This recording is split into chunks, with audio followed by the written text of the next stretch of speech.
बिहार की धरती ने प्राचीन काल से ही ज्ञान, आध्यात्मिकता और नैतिक मूल्यों के माध्यम से समाज को समृद्ध किया है। ये विरासत आज भी भारत की सोच और दिशा को प्रेरित करती है। बिहार दिवस के अवसर पर बिहार की भूमि पर जन्मे आध्यात्मिक विभूति सद्गुरु स्वामी कृष्णानंद जी महाराज ने बिहार को लेकर एक विशेष संदेश दिया। भारत में ही एक छोटा सा जगह है,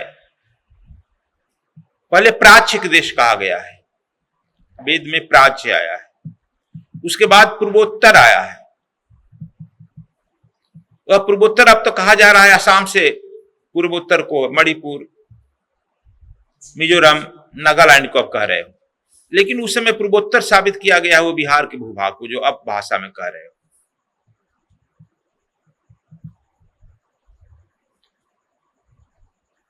वहां से ही वेद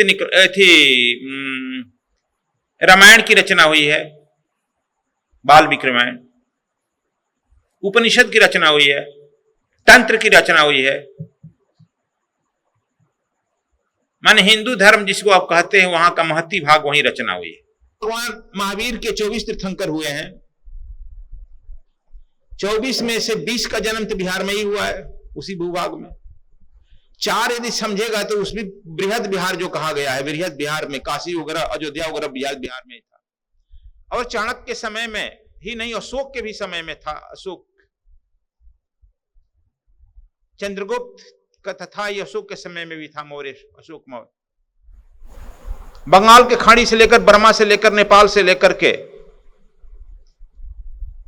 पाकिस्तान, पंजाब, अफगानिस्तान तक था ना भारत में,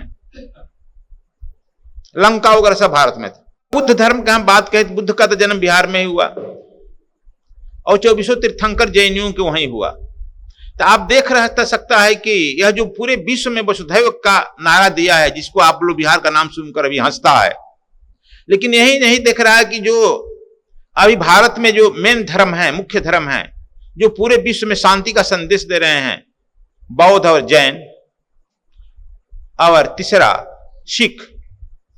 अब जानते हो कि सिख धर्म गुरु नानक नहीं दिए हैं, सिख धर्म का देने वाले हैं गुरु गोविंद सिंह। ये तो जानता है ना, गुरु गोविंद सिंह का भी जन्म वहीं हुआ है।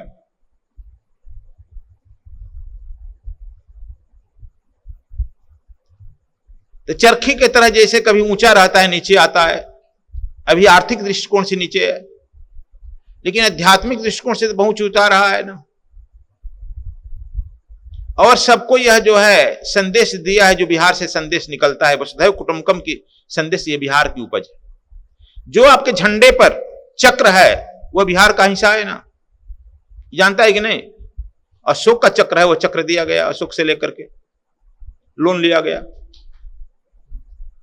अशोक ने जो स्तंभ दिया है वही आपका सरकारी स्तंभ बना है बिहार का, ये तो जानते हैं ना।